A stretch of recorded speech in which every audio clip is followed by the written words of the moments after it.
Assalamu alaikum students, how are you all? Hope that you are having an amazing day at home. I'm Mohammad Naeem Amin Bhatti and today we are going to discuss our topic postmodernism and the novelists who were writing in the postmodern era. And I have divided this study session into three major points. The very first point is the quick definition of the postmodernism, and after that we will discuss its features, the features which generates a new era of the postmodernism. We will discuss those features. After that we will see the fundamental difference between the modernism and postmodernism. What is the major key element which divides the postmodernism and modernism? After that, we will discuss the novel writers of postmodern era, especially the major writers at that time. There are a number of writers in the postmodern era, but among those novelists, I have selected the six major writers: Samuel Beckett, and after that we will discuss the Lawrence Durrell and William Golding, of course, one of the most important and one of the major novelists of the postmodern era. After that, we will discuss the Muriel Spark, and at number 5, we will have discussion upon the Doris Lessing. The Doris Lessing is the same writer we have studied in our first year subjects, especially a mild attack of locust. We have studied that short story by Doris Lessing, and after that, at last, we will discuss the John Falls. So let's have a quick look upon the definition of the postmodernism. It is basically a broader movement. It is not a confined movement in the walls of the hypocrisy or the walls of the backwardness. It was basically developed in the mid to the late of the 20th century when the Second World War was ended and the aftermath of the World War were seen by the whole of the world. The world was observing that the wars are not necessary to fulfill all the judgments and to fulfill all the criterias of the human rights. So that's why they were having a basic importance of the peace in their own mind. And it was a philosophy that it was a philosophy to mark from the a departure point from the modernism, that people were tired of the modernism and now they were looking for something else. As we have discussed earlier, that any change in the society makes or marks the modernism, but here the postmodernism is something else which even distinguish the modernism from the other eras. So across the philosophy, the arts, the architecture and the criticism, there was a huge change once again that marked the departure from the modernism to describe a historical era set to follow after the modernity. So after modernity, people were looking for something else, something new. They were finding out and they were generating the new ways of the happiness. They were making the new philosophies. They were having the new collaborations in the arts. They were making the new styles of architectures, and they were criticizing in a new and unique way. So that's why it was a postmodernism which marked a line for writers and gathered the different writers from the different worlds, cities, from the different places of the world. So that's why the people were gathering at the main point of view, and they were writing about the such a main point of view, but they were living at the same time at the different places of the world. So the tendencies were changing at this point, and the tendencies of this era, a late 20th century style and concept was generated, which was adopted and followed by the different writers. Especially if I talk about the literature, the literary movements are not limited. Literary movement always has a starting point, but it never has an ending point. It starts and it carries on. So that's why the people at that time were molding the modernism into the postmodernism. Means to say, there are some writers who were also writing in the modernism era, but now we can see those writers also in the postmodern era. If in broader definition, we can discuss its characterizations by the self-conscious use of earlier style, the styles which were given by the modernists, the styles which were given by the Victorians, the styles which were given by the even the romantics, even the style which were given by the old English people. They were molded into the postmodernism. So there were the different conventions, the conventions to depict the philosophy, the convention to depict the architecture, the convention to depict the literature, the conventions and standards to make the literature more effective. And there were no certain rules to deliver any type of the poetical work or the novel or the play. The changes were developing in the literature. So any writer who was writing in the postmodern era was free to write anything, because the people were even taking those subjects which were considered not appropriate at the time of the Victorians or the Romantics, but here in the postmodern era, the subjects were become appropriate. People were writing freely and they have no parameters to follow, and these were the conventions that each and every poet, each and every novelist, each and every dramatist, and each and every writer, the critic, each and every critic has his own format to write anything which comes to his or her minds. So that was a mixing up of different artistic styles and media. There, as I have mentioned earlier, that there was no given style, or there was no format through which a writer can write his writings. So there was a subjectivism here. The most of the writers were writing in a very long narratives. They were writing in the subjective way. If they have to prove their substance, if they have to prove their stances, so they used to write the very lengthy quotations, very lengthy text. So that's why there was a subjectivism, and each and everything was explained by the writers at that time.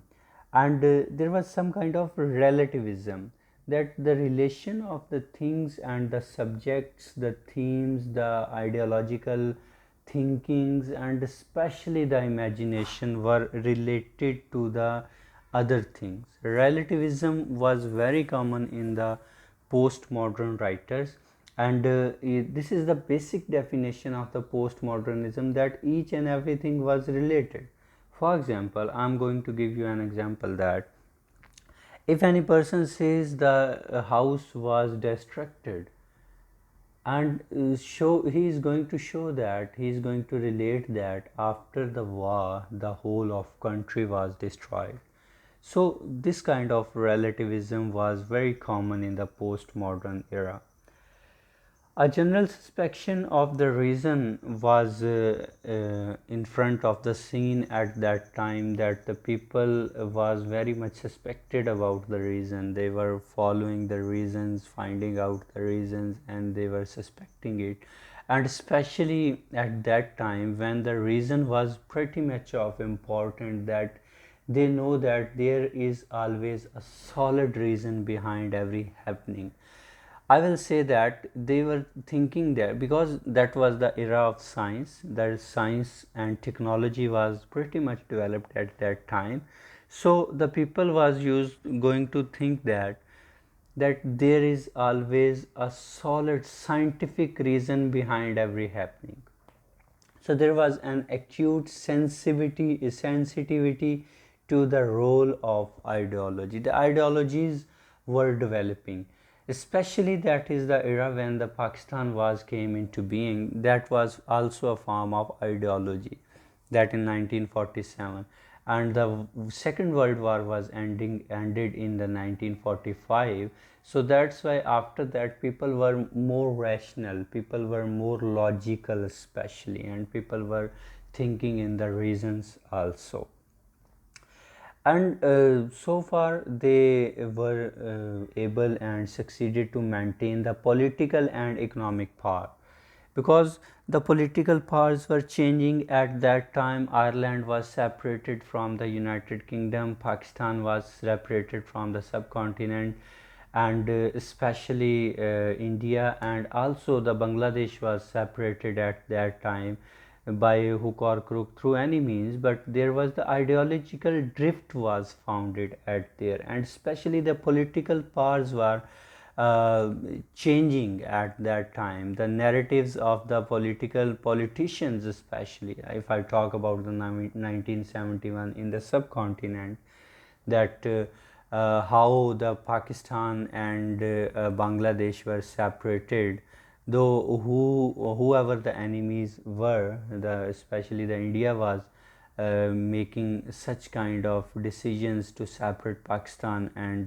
Bangladesh at that time. So there was a drift between the politicians, the political power, and especially the economic power, because many of the countries were at that time who were economically very strong.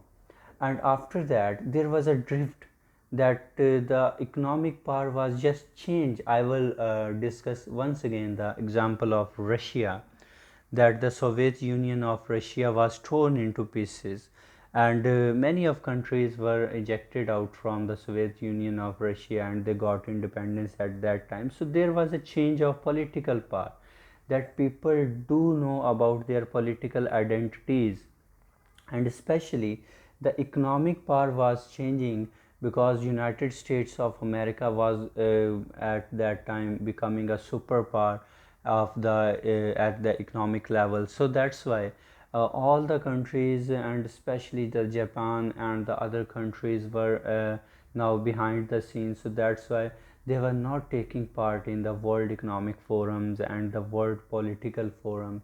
So there was a sudden drift after the Second World War, and its aftermath were observed 30 or 40 years after the war at that time. So this was the basic definition of the postmodernism. I will say that these definitions cannot be relied even anymore. You can got your own definitions also, because the postmodernism is a widespread umbrella term. It is not a single fold term. It has many fold faces at that time. I have discussed and explained its definitions as might as possible.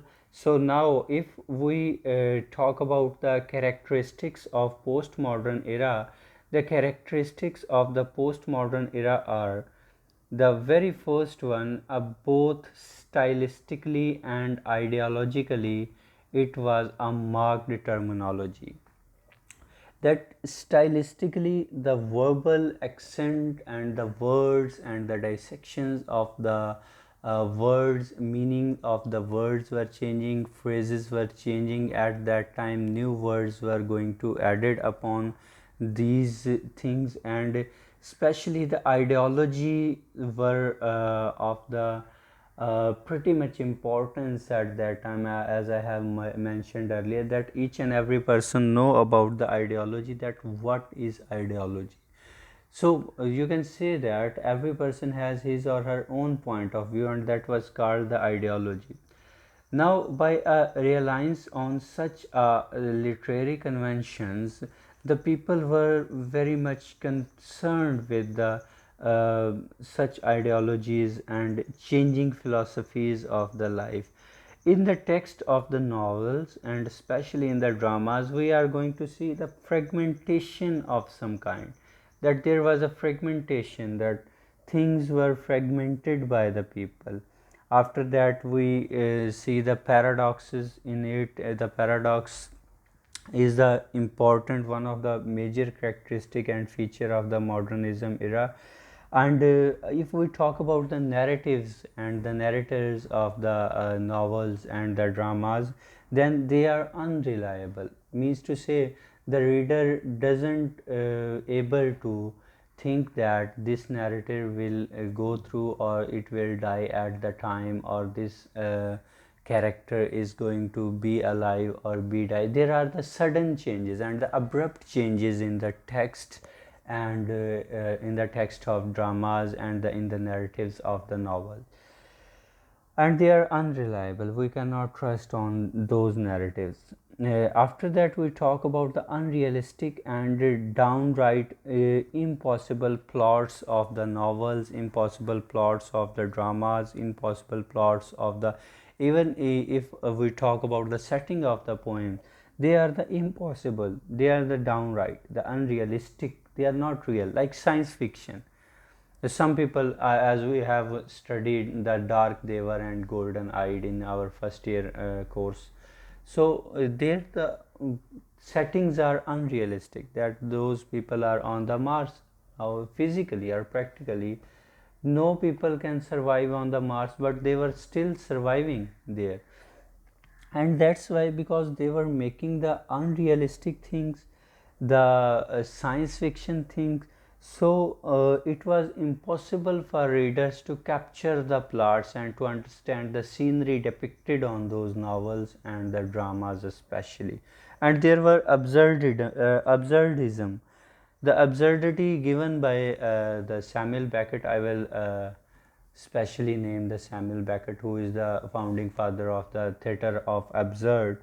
They were making the plot so complex that the reader was not able to understand and depict those plots in their mind. And especially when they were presented on screen, it was pretty much they were pretty much able to understand those things, because the depiction on the screen was very clear at that time. After that, they were relying on the parody. Parody means the mimicry. They were making it in a very huge quantity at that time, and dark humor was present at the time of the postmodernism text. And after that, the authorial self references, the author, the writer at that time unnecessarily adds the different narratives from him, the different references from him, the different sort of the things which were not able to be captured by the readers and which were unnecessary in the text. These were added by the writers at that time.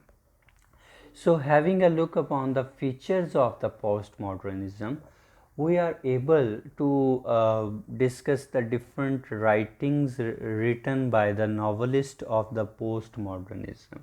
Now we will discuss the fundamental difference between the modernism versus postmodernism. The fundamental difference between the modernism and postmodernism is that the modernist thinking is about the search of an abstract truth of life. That the modernists always talk about the abstractness, the vagueness, the absurdity.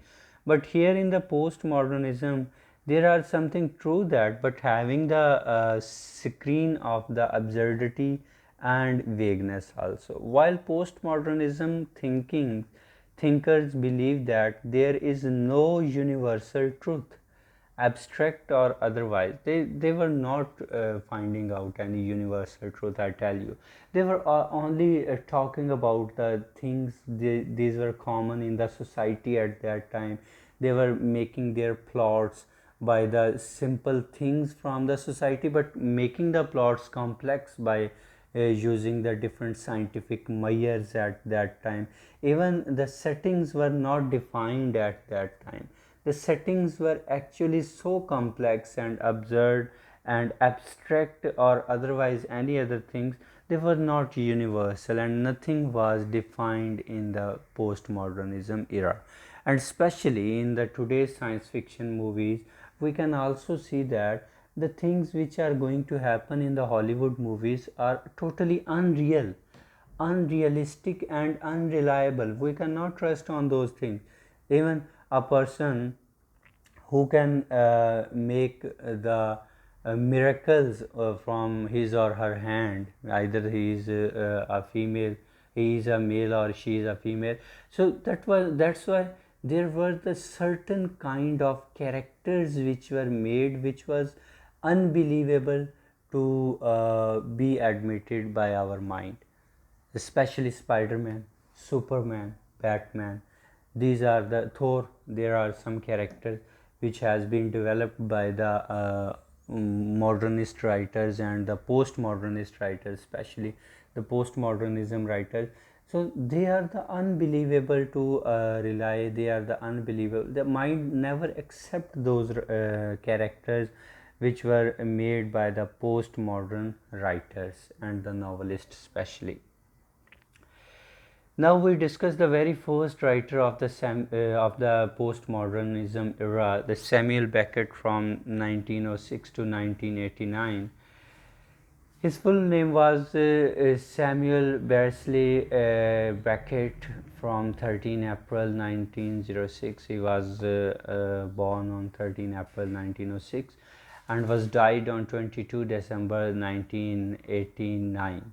So he was an Irish novelist and was the fundamental part of the Irish freedom movement at that time. He was a playwright, a short story writer, a theater director and a poet also. He also wrote the novels, but because his novel was pretty much absurd at that time, so the especially the readers couldn't gain any attention toward him.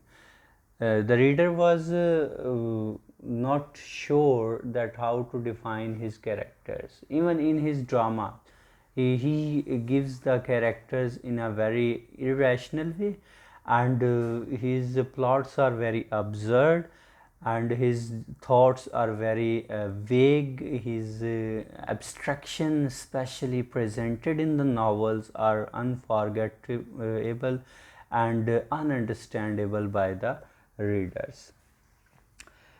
He was also a literary translator. He translated the different literary texts from French to the native English, and especially from the Irish language to the native English. He was the resident of the Paris. He wrote in both French and English also. Samuel Beckett did extremely very hard work in the form of literature. His famous trilogy was published in the London in 1959. The trilogy, the word tri has been taken from the Greek or the Latin words tri means three. The three books were published at the same time, and the titles of these three books were Mole and Malone Dies, and after that the Unnameable. These three books were very much concerned with the native society at that time. And his another notable work was a volume of interconnected short stories, because he was also a short story writer. So that's why he switched himself towards the novels through the short stories. He put together it under the title More Picks Than Kicks. In 1934, these short stories were published. After that, if we talk about his more major works, his novel Murphy was very famous at that time, which was published in 1938. And his novel What was important to study. It was published in 1953. And especially the most absurd play through which he laid the foundation stone of the theater of absurdity or the absurdism. The name of the play was The Waiting for Godot, which is the absurd play, and it is ununderstandable by the readers at the first sight, but it is because it is a philosophical and abstract one, so that's why a reader can read it for many times to understand. And after that he wrote one act play which was called The End Game by himself, and it was published after his death. The Krebs Last Tape, one act play, that was How It Is. It was a novel by Samuel Beckett, was published in 1964. And Happy Days, it was a two act play, and one of the most important play to read out by this writer. And especially the Samuel Beckett has given a direction to the postmodern writers, that how to write in the postmodernism way. Lawrence Durrell, from 1912 to 1990. Lawrence George Durrell was born on 27th of February 1912 and was died on 7th November 1990. He was an expatriate British novelist, especially he was talking about the social issues at that time in a very vulnerable way, and the political issues and the economic issues. And because he was writing after the Second World War, so that's why in his writing we have got such kind of hope that there will be a new era which will be free from the war, and people will use to live in peace at that time. He was a poet, a dramatist, a travel writer, a novelist, and he was the eldest brother of the naturalist and writer Gerald Durrell. And both of the brothers wrote the many pieces of their writings with collaboration also, and separate also. But the most abstract thing in the Lawrence writing is that he presents the scene so absurdly, so abruptly, and so in a absurd style or the vague style that the reader cannot capture his philosophy which he is going to depict in his writing. Some of his works are like Justin. It was published in 1957, and it was a part of his tetralogy, which was called the Alexandria Quartet. Alexandria Quartet means Alexandria in Urdu means the Skandria, and quartet means Arba, four. So it means the four Alexanders at that time, the four writings of the Alexander at that time. The very first one was the Justin, which was written in 1957, and after that Balthazar, it was written in 1958, and Mount Olive 1958, and Clay, it was written in 1960. All these four books of the novels makes the Alexandria Quartet, which is a tetralogy. Tetralogy means the collection of the series of the novels which consist of the four books, which is called the tetralogy.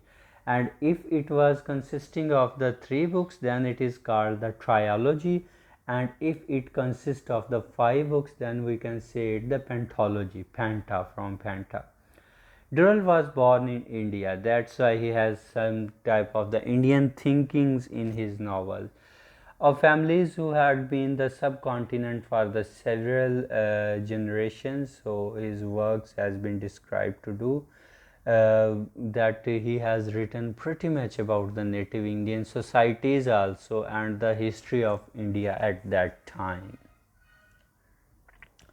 Now we talk about the William Golding, who was born on 19 September 1911 and was died on 19 June 1993. He was a British novelist, playwright, and the poet, but his most important work has been published in the form of the novels. His best known debut novel was The Lord of Flies, one of the most important and the most interesting novel in the history of British English literature. It was published in 1954, and he would go on to publish another 11 novels in his lifetime. In 1980, he was awarded the Booker Prize for Rites of Passage, one of the most important and famous novel at that time, which became his C trilogy. As I have mentioned earlier, that trilogy means the three novels at that time. It was the To the End of the Earth, and he was awarded the Nobel Prize in the literature in 1983.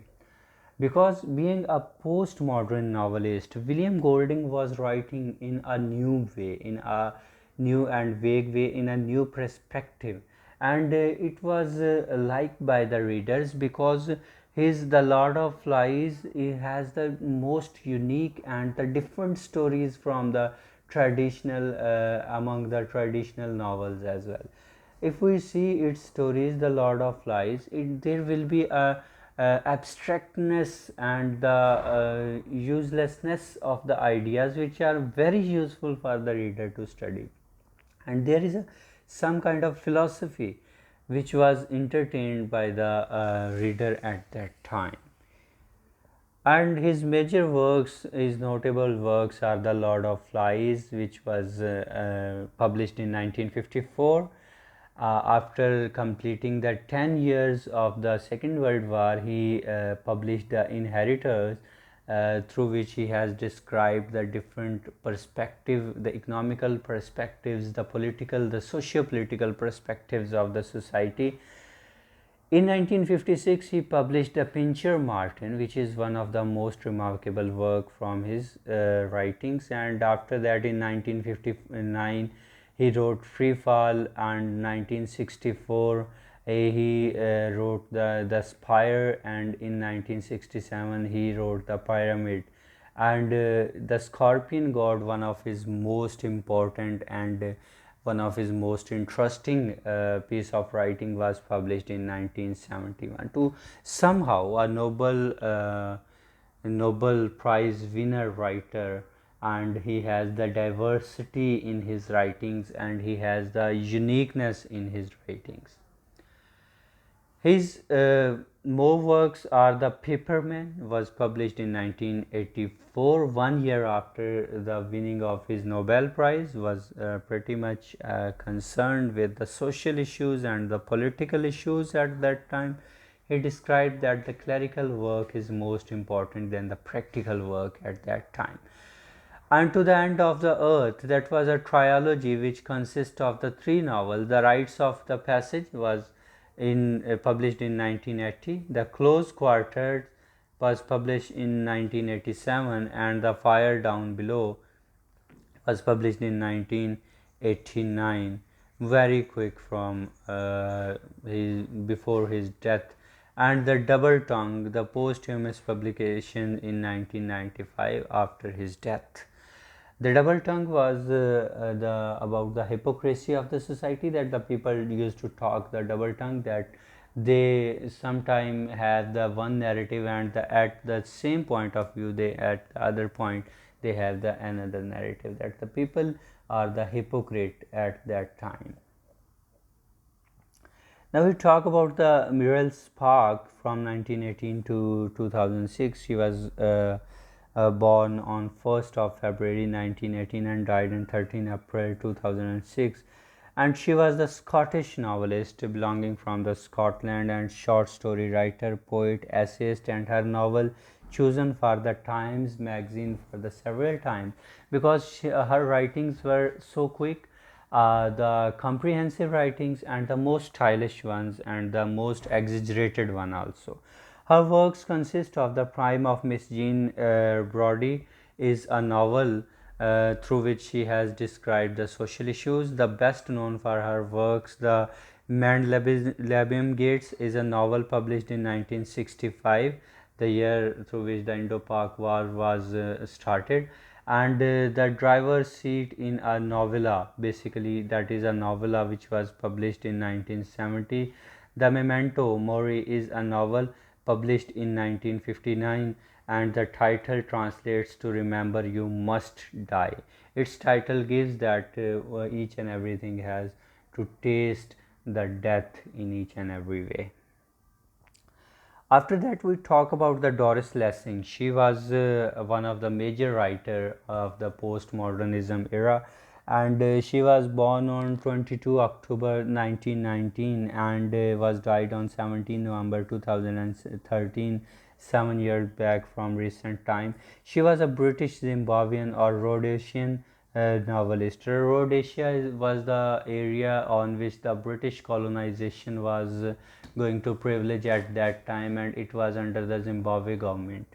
And she was born to British parents in Iran, where she lived until 1925.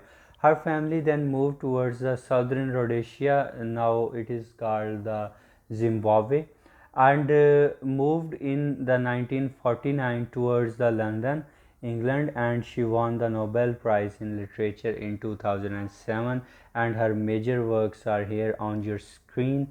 Her novel includes The Grass is Singing in 1950, one of the most important and interesting novel from her. The sequence of the five novels collectively called The Children of the Violence. It was her pentology, which was published in between from 1952 to 1969, because it was a series of novels. The Golden Notebook, 1962, one of the most important and major work. The Good Terrorist in 1985, and it was in the perspective of at that time about the terrorist she was writing. And the five novels collectively known as the Canopus in Argos Archives, 1979 to 1983. It was another pentology by her. Children of Violence series consists of the Martha Quest. It was published in 1952. A Proper Marriage was published in 1954. A Ripple from the Storm was published in 1958. Landlocked, it was published in 1965, and The Four-Gated City was published in 1969. And her novel in series again, the Canopus again consists of Shikasta, 1979. The Marriage Between the Zone 3, 4 and 5 was published in 1980. The Syrian Experiments was published in the 1980. The Making of Representative for the Planet 8, that was the science fiction novel by her, was published in 1982, and The Sentimental Agents in the Violent Empire was published in 1983. The most diverse work, and her work was having the more exaggeration in the scientific perspective, also in the social perspective, in the especially the political and the socio-economic perspective. She has depicted the society in a very elaborated way, and there is more abstracted things in her writings than any writer of the postmodern era. And after that, our last novelist which we have selected for today's discussion is John Fowles, from 1926 to 2005. John Robert Fowles was born on 31st March 1926 and was died on 5th of November 2005. He was the English novelist and a internationally renowned person in his lifetime, because he has critically positioned between the modernism and postmodernism. He was the one of the most important writers, those writers who were also writing in the modernism perspectives, also in the postmodernisms also, and also in the ultra-modernism perspectives. His work was influenced by the Jean-Paul Sartre and Albert Camus, among the others. But being a novelist, he was also renowned because his writings were internationally accepted by the readers from all over the world. and readers do like his writings not only because he was diverse, but he was also writing on the truth basis. Even the free dialogues were used in his writings, and he never has any kind of depression while giving those ideas and those dialogues through which the international political and economic scene was depicted at that time. His works consisted of The Collector, which was a thriller novel, the novel written in 1963, published in 1963, and actually it was his literary debut, and was accepted worldwide by the people because the people were liking the adventures at that time. After that, he wrote down the Magus 1965, the postmodern novel, and it was depicted through the different kind of uncertainties in the human life. The French Lieutenant's Women is a 1969 postmodern historical fiction novel by him, which depicts the military life of that time, because the people were very busy at that time, and because these were the post-war years, and there were the small wars between the different nations, so he has depicted that novel, and it is a kind of feministic novel. He has depicted the feminism in this novel also. The works are abstract with the revolutionized ideas. The socio-political and economic situations has been described by him in a very impressive manner, so that's why he was internationally renowned and acknowledged writers by the readers at that time. If you want to study it further, here are the references through which I have ejected out these texts. Hopefully that you have understood all the essentialities of this lecture. If you want to study in further and in detail, so you should go through the Dr. B.R. Mulek History of English Literature, and especially the toughest Indian in the world, that was a book by Sherman Alexis, was published in 2000. That was a very pretty much important book on the postmodernism literature, and especially I will suggest you to go through the Wikipedia and Spark Notes for the understanding, for the better understanding of the postmodernism era. That's it from my side. If you have any question, query, you can ask to me in the comments box below, and if it is understandable by you, then it's well and good. So have a good day, stay home, stay safe. That's it from me. Allah Hafiz. Thank you. Goodbye.